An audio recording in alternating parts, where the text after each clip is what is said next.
views expressed on this program are those of the hosts, guests, and callers, and are not necessarily those of this station, its management, or other advertisers. You're listening to Transformation Talk Radio.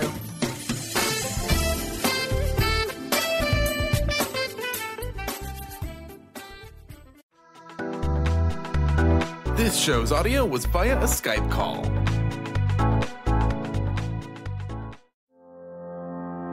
Are you ready to stop stress, anxiety, and low self-esteem from running your life?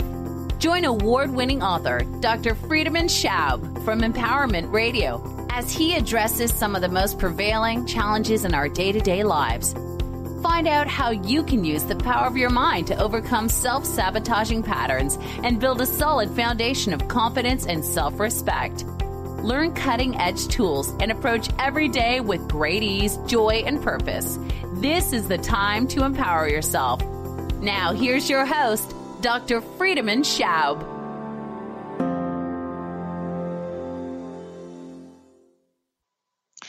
Welcome to Empowerment Radio. I'm your host, Dr. Friedemann.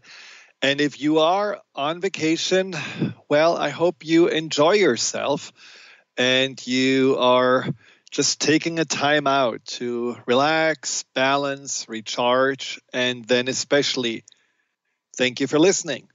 And if you are still in the midst of your work schedule, thank you also for taking this time to just change your mind, get a different perspective, and find yourself a little bit more empowered after this hour.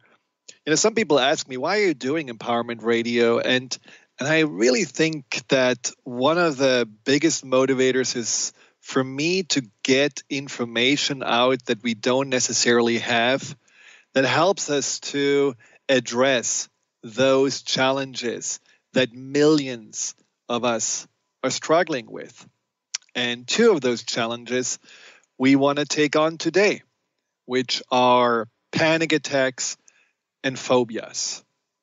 Well, I don't know if you ever have had a panic attack or were suffering from a phobia, but if you have, or if you have seen anybody who has, you know how disempowering, overwhelming, and just terrible it can make you feel. Now, why do I throw those two together, you may wonder? Well, panic attacks and phobias have actually quite a bit in common. There are a lot of similarities and overlaps, and ultimately they have the same root cause, but they also make us feel very powerless. And often just all we can do is wait for the next one. And the longer we wait, the more anxious we get. Now, it's already bad enough how powerless we feel when we are anxious. But unfortunately, I believe, and I come from allopathic medicine, I don't think that conventional medicine does make us feel better. Because you're often told that you have to live with your anxiety. Doesn't go away. All you can do is to manage it.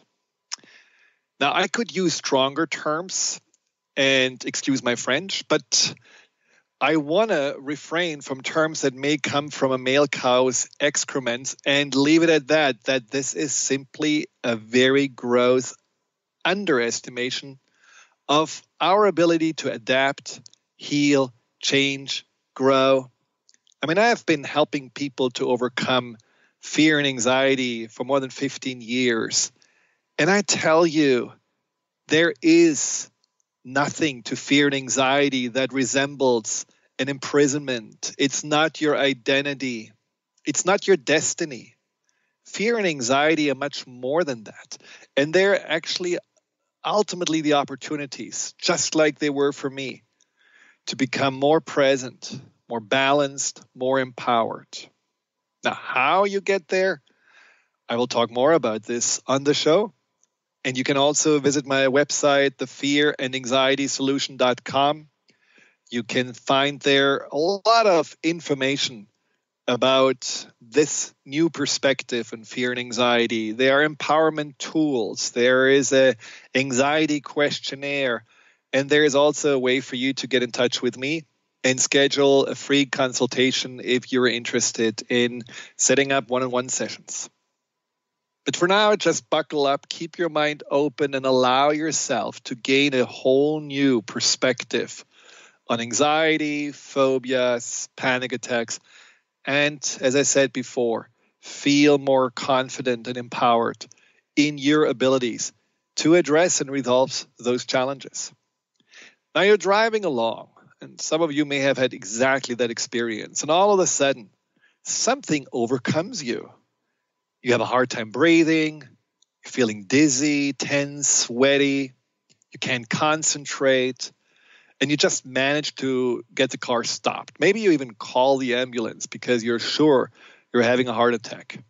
Well, you go to the hospital, they check you all out, and then the doctor comes and you think like he has maybe a little smirk on his face and says, well, everything is fine, you just had a panic attack. 4 million people suffer from panic attacks, so then you're one of them. Now, many people that have been given that diagnosis actually would have preferred to have something real, like a little heart issue or stomach ulcer or something like this, because emotions, they just make you feel weak and soft, and somehow there's something wrong with you.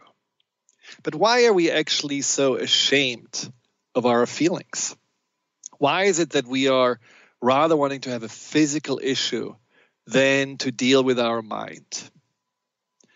Well, the other scenario is something that actually happened to me and my sister, which is as soon as you see a spider running across the floor, no size matters here, you scream, you run out of the room, you feel like, a monster has just chased you.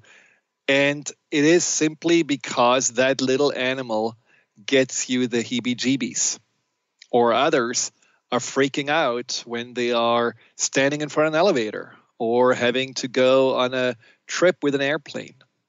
These are more the phobias, where some external input, something that you notice, something that you feel like you want to avoid at all costs, because it makes you just feel so anxious. Even if you logically understand there are no real poisonous spiders where you live, and it's anyhow unfair because your shoe is about 10 times as big as that little insect, you still are feeling like it can at any time harm you. So panic attacks, phobias, they are all very illogical, irrational, but they feel so real and so strong. Now, what do they have in common? Now, one of the things about panic attacks that you probably know if you had one is that once you have one, you're already afraid of the next one. You're afraid of getting a panic attack in the grocery store, in the movies, in the car, driving on the interstate. And you just feel like, okay, I have to avoid all those situations where maybe there are a lot of strangers around that cannot help me, or I get stuck somewhere, or I feel embarrassed and powerless. And so over time, you become actually phobic of your own emotions. You don't trust your emotions anymore. You don't trust your mind anymore. Every day you're checking in and looking at, where is the anxiety? Where does it come from? Is it right now there? Will it attack me? So you're trying to avoid yourself. And this way, you're also making your life smaller and smaller. And that is similar to that phobia that also makes you avoid certain aspects of your life that then unfortunately also become all-encompassing because you are thinking more and more about them. Now, what they also have in common, phobia and panic attacks, is that they are created by that same mind of yours, and they can get uncreated. Anxiety is not a monster. It's not a little devil inside of you that just wants to harm you.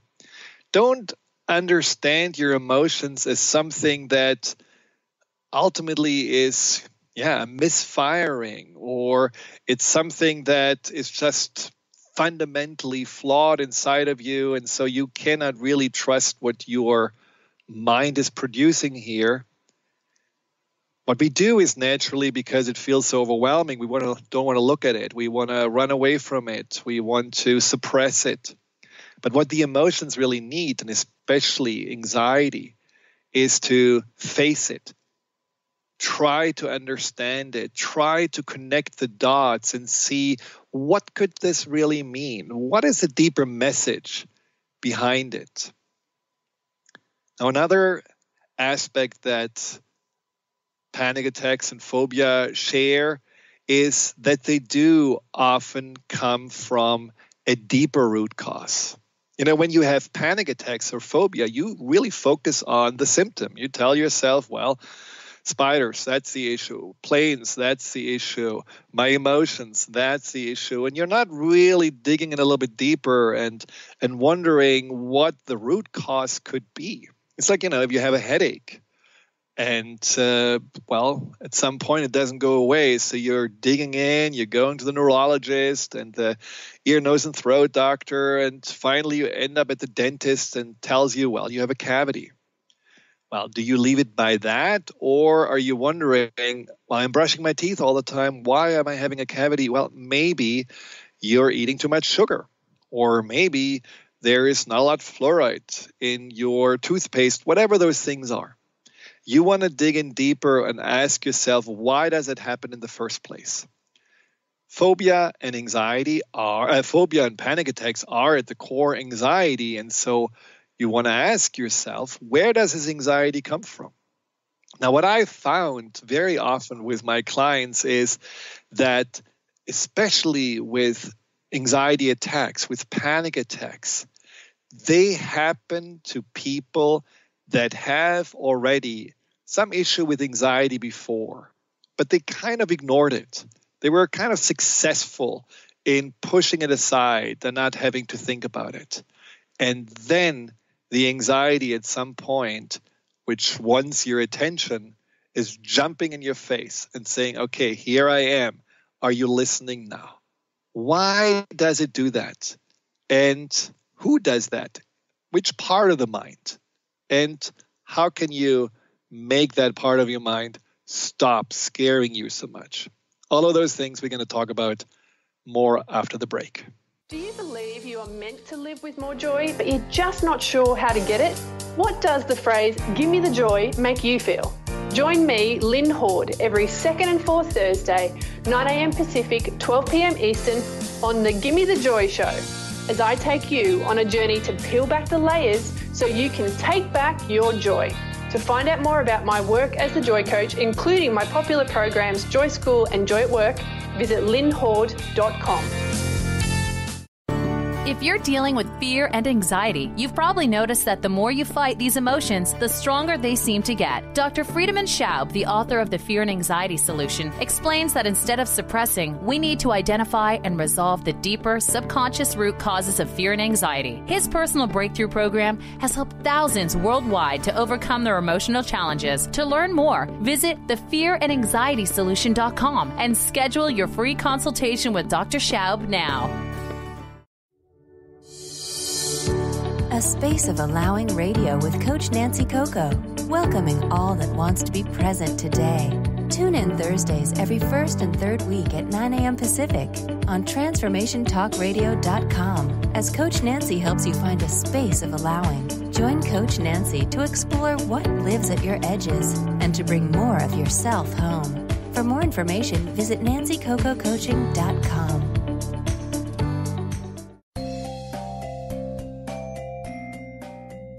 Hi, I'm Barbara Scheidegger, clinical hypnotherapist and founder of Swiss Hypnotherapy, and this is a tip with purpose. When the old anger and stress are triggered, stop, breathe, see what you're doing and tell yourself no more. Breathe and walk away. See your anger for what it really is. It's quite destructive. Don't take excuses for excuses. take more of yes, I can, and move forward. I hope this tip helps you going through the day today. You can reach me at 323-999-4775 or at my website at swisshypnotherapy.com. You can write me an email and I give 30 minutes free consultation. Hypnotherapy is there for you. Demystifying the Journey on From Here to There Radio with your host, Diane Garris. Tune in every third Wednesday, 4 p.m. Pacific Time on TransformationTalkRadio.com as Diane helps you get from where you are now to the life you envision. Get ready to get unstuck and move forward. Every show features a new special segment, New Age Notes, demystifying hot metaphysical topics of the day. For more information or to work with Diane, visit DianeGarris.com.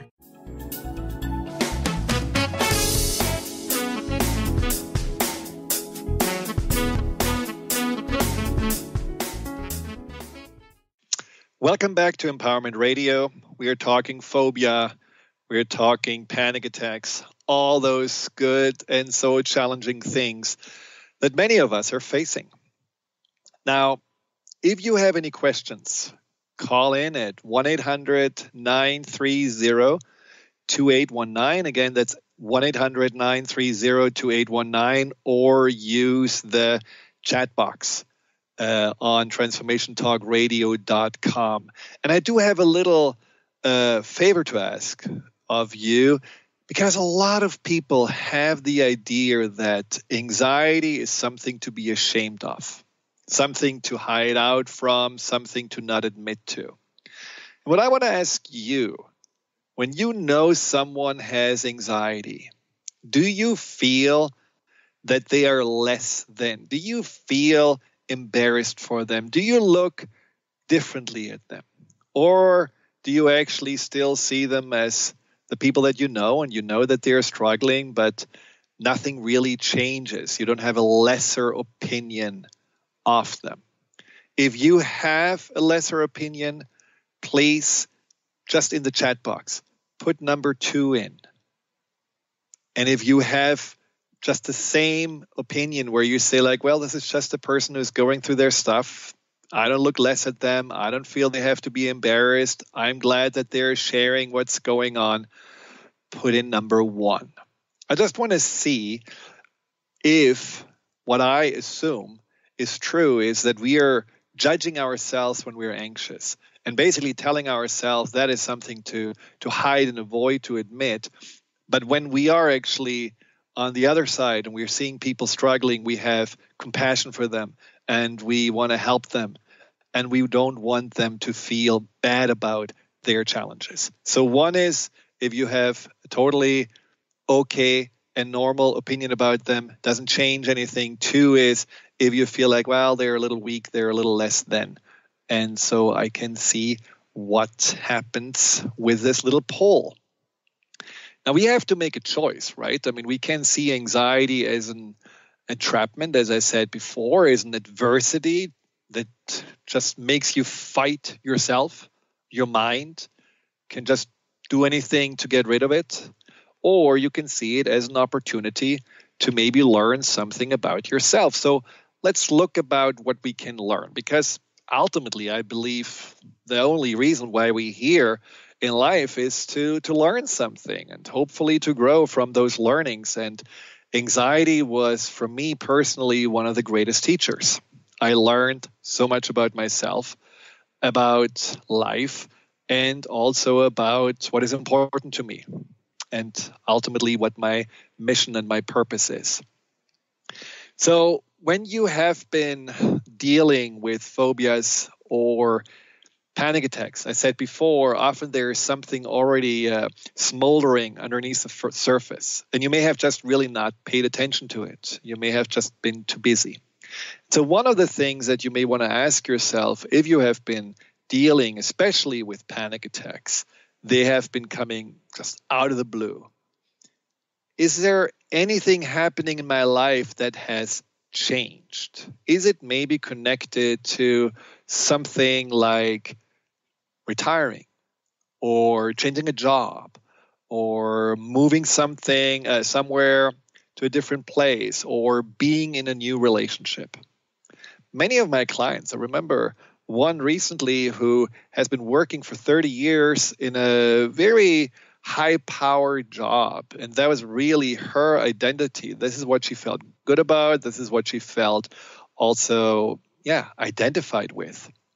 Once she retired, all of a sudden, a few days afterwards, she was dealing with one panic attack after another, and she did not any longer know where her mind was going. She was spinning all day long. And so it was very strange for her. Now that she had freedom, that she had space, that she could do whatever she wants, that's when she was dealing with that panic attack. Why? Well, we get to this in a moment. Now, another question you may want to ask yourself is, especially with panic attacks, this maybe on the tail end of you doing a little bit of self-neglect. I had several clients that got the panic attacks while driving, and they felt like, well, why driving? What's going on here? But upon deeper investigation, it turns out this was also a time in their lives where they were either completely occupied with something that really pulled them away from themselves. They were maybe in a challenging relationship, or they were at the end of their studies, or they were fighting for a promotion at their job, and so they were eating badly, not sleeping enough, they were not working out, they were not doing anything that was bringing them joy or created some replenishment of their batteries. Or there are those cases where people were going into more reckless behavior. This happens quite a bit that with younger people that may have felt like really forced into being good students, getting curfews, being home in time. And then they go out in college, driver's license, maybe even legally allowed to drink and taking drugs. And all of a sudden, this panic attack happens. And they're wondering, like, well, what happens? Why am I panicking? I have now finally the freedom I wanted. And again, there's something inside that holds you back, pulls the brakes, and says, no, that's not okay. And the last one I want you to think about in regards to what could be actually on a deeper level going on when I have phobias or panic attacks, how is this connected to the past? Now, for example, spider. I had a client once who was really afraid of spiders. Now, I was afraid of spiders because I saw my mom when I was a little boy with a spider crawling on her chest, screaming bloody murder. And that just imprinted on my brain that spiders are bigger and stronger and more scary than my mom. And so since ever then, I was afraid of spiders. Now, this client, when we were working on a deeper level, realized that the spiders were actually connected to spider webs. And that the spider webs were connected to a memory of her living with her little brother in some disheveled house that she grew up in a rather dysfunctional family. And usually when they went to school, they had to go through the bushes and the spider webs that had formed overnight. They were still hungry. Maybe they were still shaken up by the parents fighting. And so that going out of the house into a school that both of them didn't enjoy and feeling already somehow scared and weakened, and then those spider webs in their face, that's the association she made with spiders and spider webs being just something to avoid, something she didn't want to get in touch with, because at that time she also didn't want to get in touch with her past. And all of those examples I just told you, they have usually to do something with your history. Anxiety is not here to hurt you. It is trying to protect you. It is trying to protect you from whatever it thought it needs to protect you. whether it's the spider, whether it's something that feels out of control, maybe like an elevator, which can bring up that sense of being trapped, or it can also protect you from yourself. When you think about that person who has reckless behavior, there is this protective source inside that deeper part of the mind, that subconscious, that says, oh, wow, you're getting in trouble. You're going off the deep end. I need to reel you back in. Or when there is a change happening, like that change of retirement or that change of a different job or a different place to live, there's always the risk with change, risk of failure, risk of the unknown, risk of potential unpleasant encounters or criticism and rejection. So that is, again, making you then, through the panic attacks and the anxiety, basically reel yourself back in, getting into a little comfort zone, hiding out in the cocoon that inner protector feels like, maybe appropriate for you to stay safe. So what can you do with that? Now you're figuring out, my panic attack is actually not the monster. It's my mind, and it's not something that just comes out of the blue. There is maybe something underneath. The phobia is probably something I have learned and an association I have made, and maybe I need to think about the metaphorical sense of the phobia. Maybe that being trapped, or maybe that connection to an animal, or maybe the fear of people in general. Maybe that has something to do, again, also with my history, my story. So that's great. If you know that, then you can actually make sense out of it. And then it tells you two things. One is, that part of your mind still believes it needs to protect you from all of that, including yourself. And B, that there is maybe something out of balance in your life right now that needs to get back into balance. And C, maybe there's just still that past lingering in the back of your mind. Maybe there's still something that you want to address that you haven't fully resolved. And that is not necessarily something that you want to do on a just intellectual level. That is where you go into that deeper library of your life, into that deeper subconscious place. And that is something I can certainly help you with in sessions or seminars or anything like that. But right now, you're sitting at the edge of your seat. You're wondering, okay, now I have all this information. What am I going to do? How do I deal with it? We'll talk about this after the break.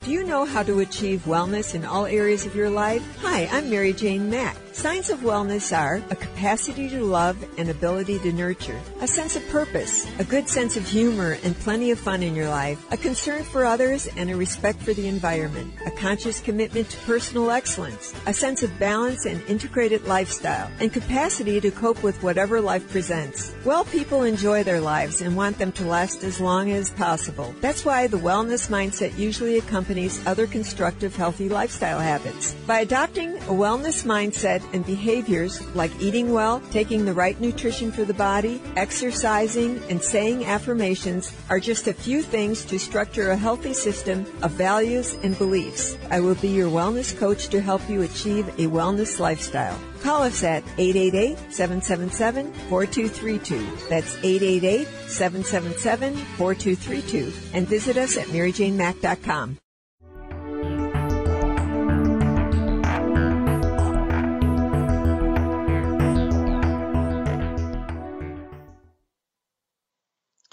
Welcome back to Empowerment Radio, and I asked Carter to shorten the break because there's just a lot to talk about, and I want to make sure that we do have enough time. So I asked the question, what can we do? If we know that fear and anxiety and panic attacks and phobias are something that is a message from a story of the past, that there is a meaning, that there is a purpose to it, which is to protect us, and at times also to remind us that we are maybe out of balance and not taking care of ourselves. So what can we do? Now, the first thing that I find that it is really important is to make those connections and to make sure that those connections are actually making sense to you. So going back and really going through your past and going through what happens at the times where this all started is really important, as I said before. Now, the second one that I find is very helpful is just to give your anxiety a different look, a different appearance. And that is something that a lot of people find very freeing, where instead of seeing the anxiety as something, maybe amorphous or again, monstrous, seeing it more as a smaller version of yourself, a part of you that just is scared because it still looks through the eyes of the past, the eyes of that child into the world. Now, a lot of people say, well, inner child work, blah, blah, blah, that's 70s, that's psychobabble. Well, it's not really. And here's something, for example, a reader of my book just wrote me today. She said, I really love your book, and it helped me to see anxiety in a different way, especially I like the exercise of having the younger self and the more adult, empowered self talking to each other. By giving them more life, I understood each of them better. And by doing so, my anxiety has left within just a few days. I didn't have this type of anxiety that was happening in the background of a lot of changes in my life in 10 years. So just by being able to step away and looking at this anxiety more as, okay, this is a part of me and that part has a mind of a child, that really helps. So what clients often do is that they start a conversation, that they really have that little imaginary relationship with a younger self that says, well, I'm afraid of spiders because of that. And then you can say, well, spiders are actually not scary, and here's why. They're very fascinating. Or I'm afraid of driving. And you can say, well, you don't have to drive. I'm going to buckle you in the back seat, and you're going to be safe, and I'm going to do the driving, me the adult, because I know how to do that. Or with panic attacks, I'm feeling the panic because you have been not taking care of yourself, or you have been drinking too much, or you have been too reckless in your driving or in your living, or you have been too angry. And when you're angry all the time and judgmental, it makes me feel that you're exactly like mom or dad, who were also so mean to us. I mean, all of those things can happen. Really, those little conversations can happen where you realize, wow, I'm actually triggering through my behavior my own anxiety because something inside of me doesn't feel safe with myself. It doesn't feel at ease with myself. So I need to help that part of me to learn to trust me again. And that is really one of the most important steps. And then another step, a third step that I find is also very helpful is just to strengthen your mind. There is a sympathetic nervous system, which is that part of your nervous system that ultimately is triggered through anxiety and stress, and it's all about fight, flight response, and lots of cortisol, adrenaline, and noradrenaline are released, and that's when we have the heart poundings and shortness of breath and so on happening. So that is the one that's already, when you have been dealing with panic attacks and phobias, probably more active. But there is the other side. It's more the calmer side of your nervous system, and that is a parasympathetic nervous system. And that part of your mind, this autonomic nervous system mind, is that part that is for rest, digest, healing. So that's a part that usually is stimulated when we are cooling down, slowing down, sleeping. Now, when we are dealing with anxiety, phobias, panic attacks, we have often a weaker parasympathetic nervous system. It's not very active. It's not very stimulated. It's kind of pushed aside, which can really be also one of those reasons why people get ill and don't heal very well when they are under constant stress and anxiety.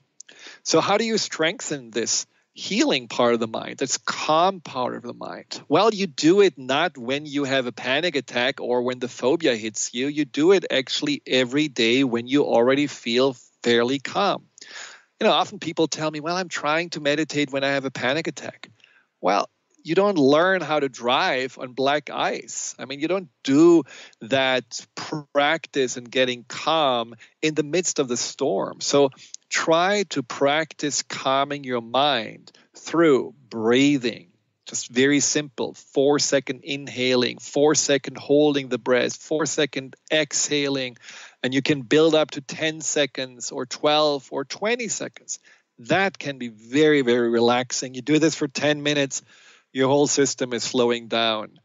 Or you can chant. There is the Om chant that actually has shown in science that it can stimulate your parasympathetic nervous system.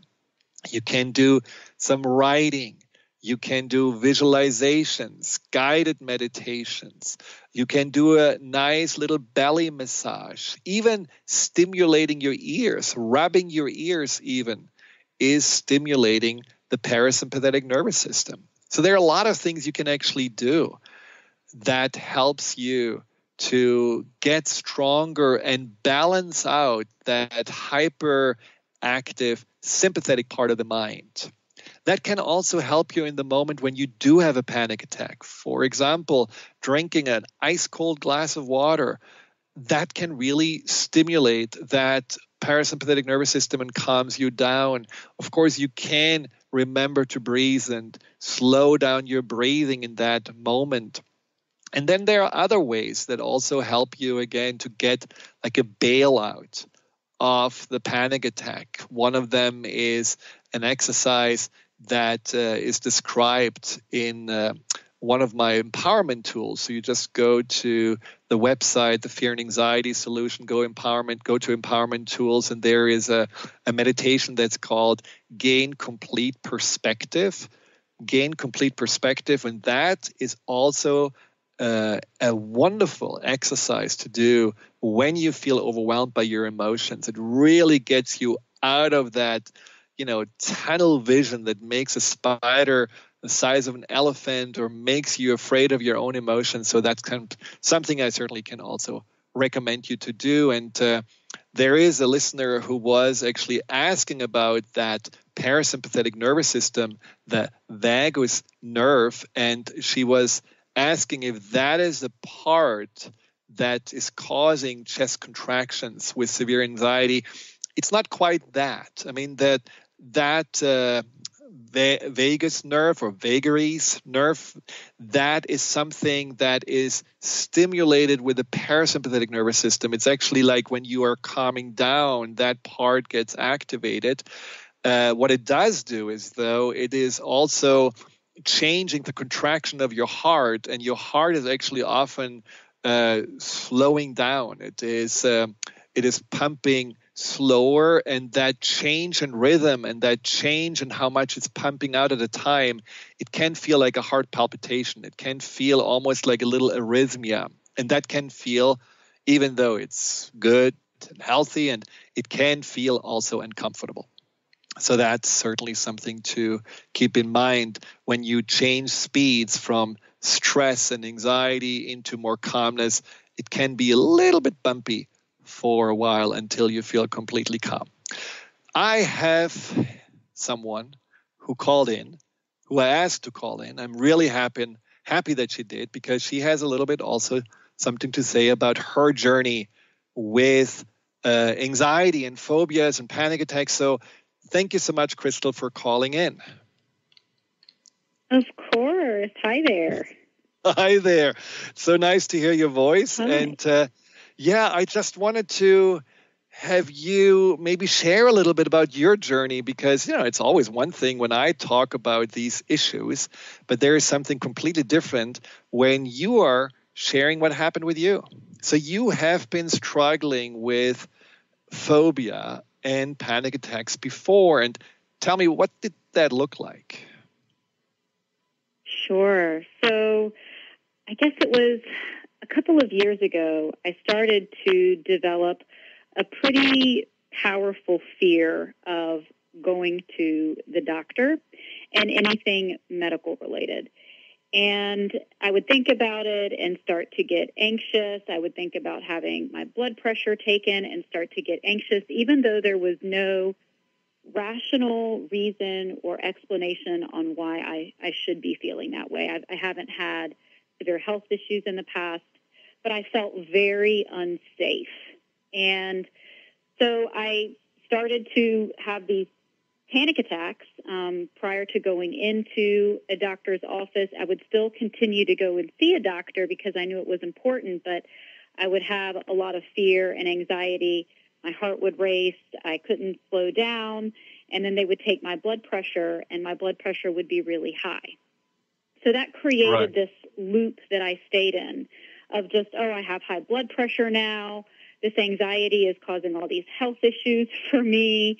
And it made me not want to go to the doctor, even though I would still go, like I said. But it was just a very uncomfortable experience.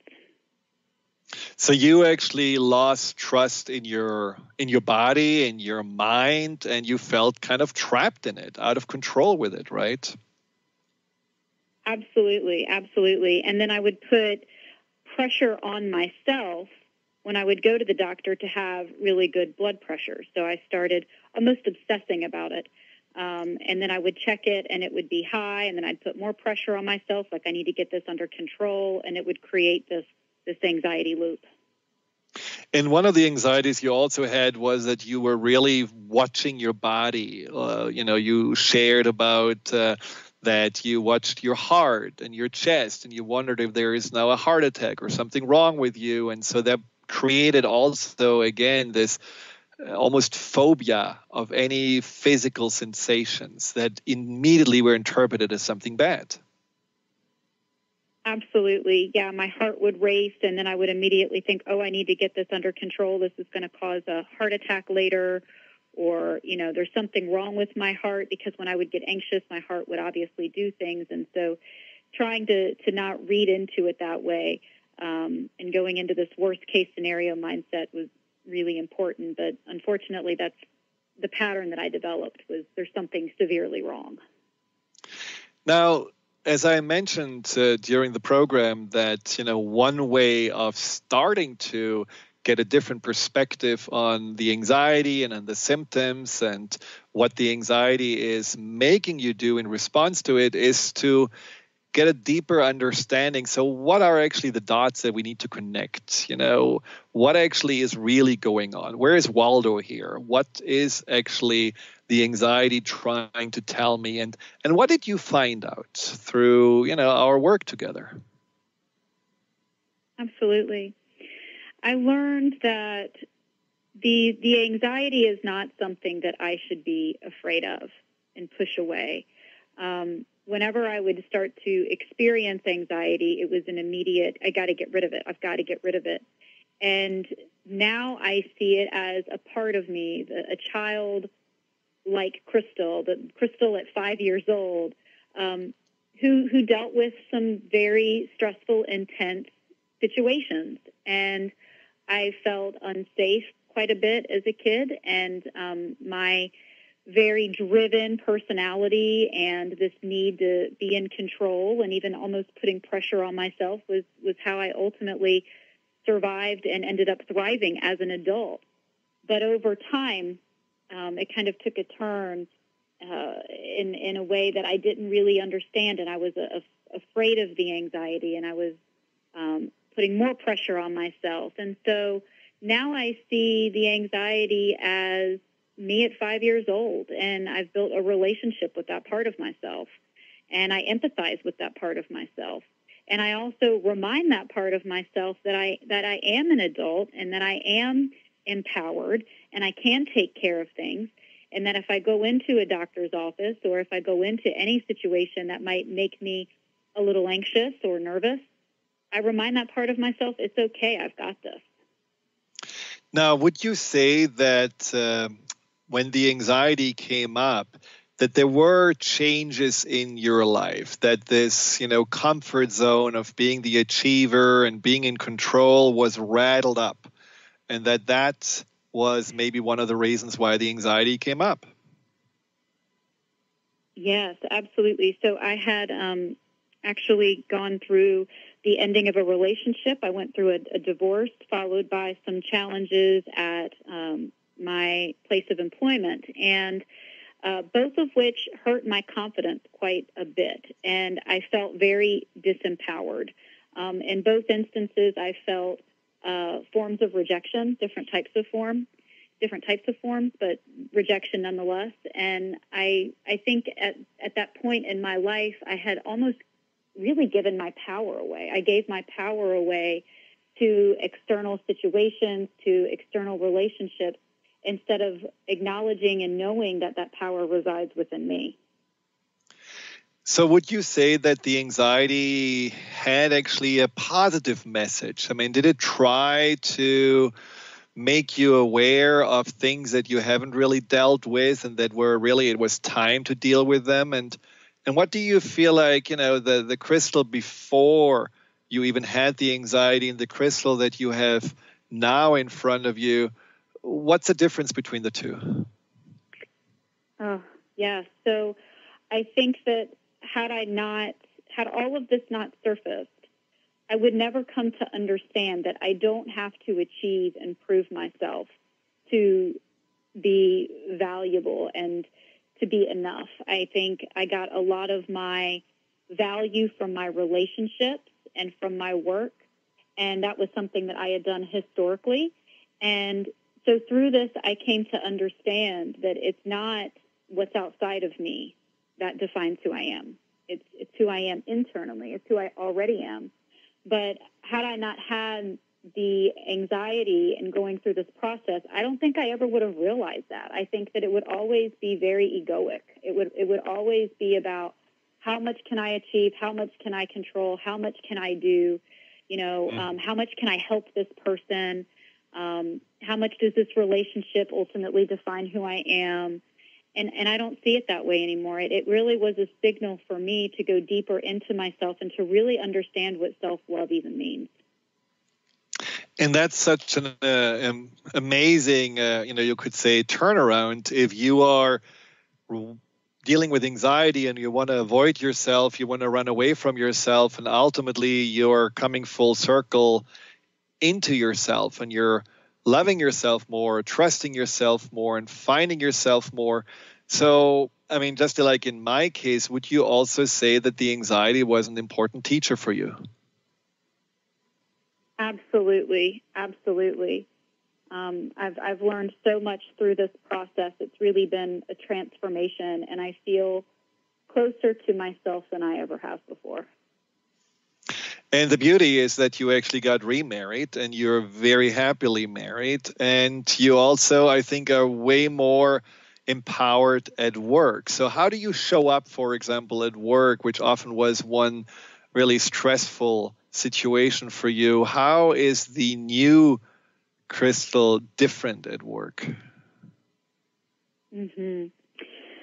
So I'm much more clear about boundaries.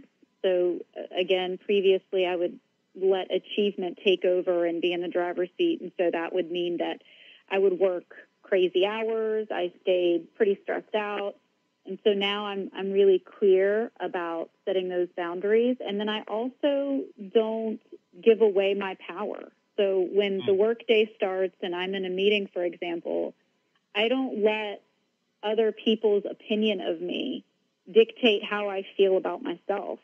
I look at this as I'm here to add value. I'm here to do a good job. I'm here to make a contribution.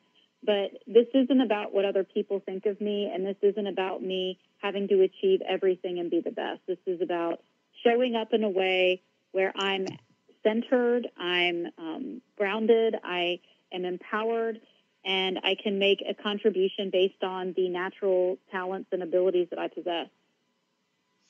And I'm sure you are even more appreciated at work because of it, because you're not in that stress and maybe achiever pleaser mode. I think so. I think that other people have noticed as well that it's important that we create boundaries for our personal lives. And I think other people have appreciated that and have also adopted similar behaviors. I also think that coming in not super stressed out and being more calm and collected helps other people. And they start to pick up on that energy, and it really helps them create a more positive work environment as well.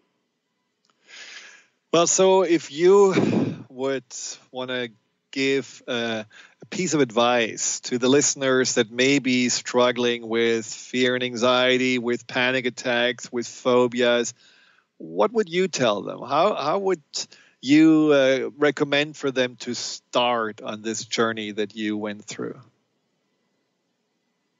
Yeah, I think it's important to know that when we're in an anxious state, we're kind of limiting ourselves, and our heads are down, and we can't lift them up and see the complete picture. But if we can try to just open our minds a little bit and recognize that within this very uncomfortable, dark place, there is an opportunity, and there is something beautiful, and that beautiful thing is you. And it's really understanding a part of ourselves that we don't understand yet. It's a mystery, right? We're going through this and we don't understand it. But through healing and with my work with you, Dr. Friedemann, I've learned that there is so much behind it, and there's so much transformation there. And as deep as my anxiety was and as deep as my fear was, that's just as high up I can go in terms of positivity and potential. And the path continues. I mean, I'm certainly not perfect, and I still get anxious, but now I don't have the stories wrapped around it. I don't have this fight or flight response. And even physically, if my body does, if I take my blood pressure and I get nervous, that's okay. Yeah. I don't have to beat myself up about it. I don't have to create that story around it, that there's something wrong with me or that I'm going to have a heart attack or something like that. So I think it's really important to just recognize that even though it's painful and even though it's hard, there's so much beauty and value in the process of going into it. Well, I always believe that anxiety and fear are a sign of untapped power inside of us. And the more anxiety and fear we have, the more we can find inside of us of that power. And I think you are a great example of that. And I really want to thank you so much for calling in and being such an inspiration also for many others, because I know that you also at the beginning felt, well, I have to live with it. I have to maybe just manage it, maybe with medication, and there is nothing really else I can do. And at the same time, there was also a curiosity and an open-mindedness to maybe get different answers. And you are certainly, just by example, giving a whole new perspective on that anxiety and panic attacks and phobias are actually ultimately an opportunity. They're actually a nice nudge that may feel uncomfortable, but it is still a nudge to also look more inside for those inner resources, look more inside for the truth of who you are, look more inside for what really is your worthiness, because many people that are struggling with what I described before, phobias, panic attacks, it is a matter also of your relationship to yourself. How much do you value yourself? How much do you care about yourself? How much do you believe in yourself?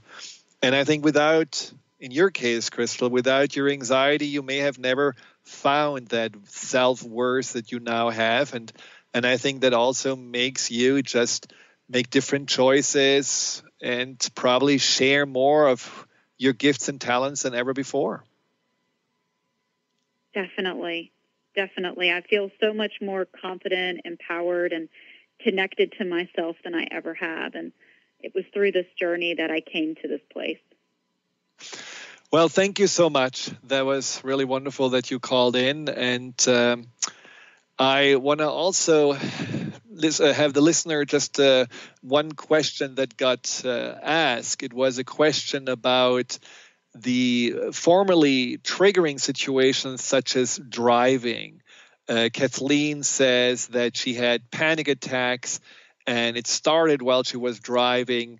And now the panic attacks are gone, but she is still terrified about driving. There's still this imprint. And besides everything we just talked about, one thing that I find is very helpful is to rehearse, to create a different association. It's almost like, the triggers. When there's a phone ringing, we pick it up. When the doorbell rings, we open it. So there is the car seat or the steering wheel, and that triggers negativity. So spend some time in your car to meditate. Spend some time in your car to listen to nice music or inspirational talks. Spend, as I said before, time with a little self in the car and buckle her up. Make the car actually more a connection of comfort and feeling positive. And then you can expand to also making the car something that makes you feel more free or that makes you feel more empowered, because you can go to little trips. At the beginning, I would suggest just to go maybe and get some ice cream. So I just get told that I have to end. So if you have any more questions, email at info@thefearandanxietysolution.com or just go to the website. Thank you so much for tuning in, listening in, and staying open-minded to find your power. Until next time, I'm your host, Dr. Friedemann. Goodbye. You've been listening to Empowerment Radio with Dr. Friedemann Schaub. Join Dr. Friedemann the first and third Wednesday each month at 11 a.m. Pacific as he addresses some of the most prevailing challenges of our daily lives. Discover how you can use the power of your mind to overcome stress, anxiety, and overwhelm and create a solid foundation of confidence and self-esteem. Learn cutting-edge tools so that you can approach every day with great ease, joy, and purpose. To learn more about what Dr. Schaub can do for you, visit thefearandanxietysolution.com.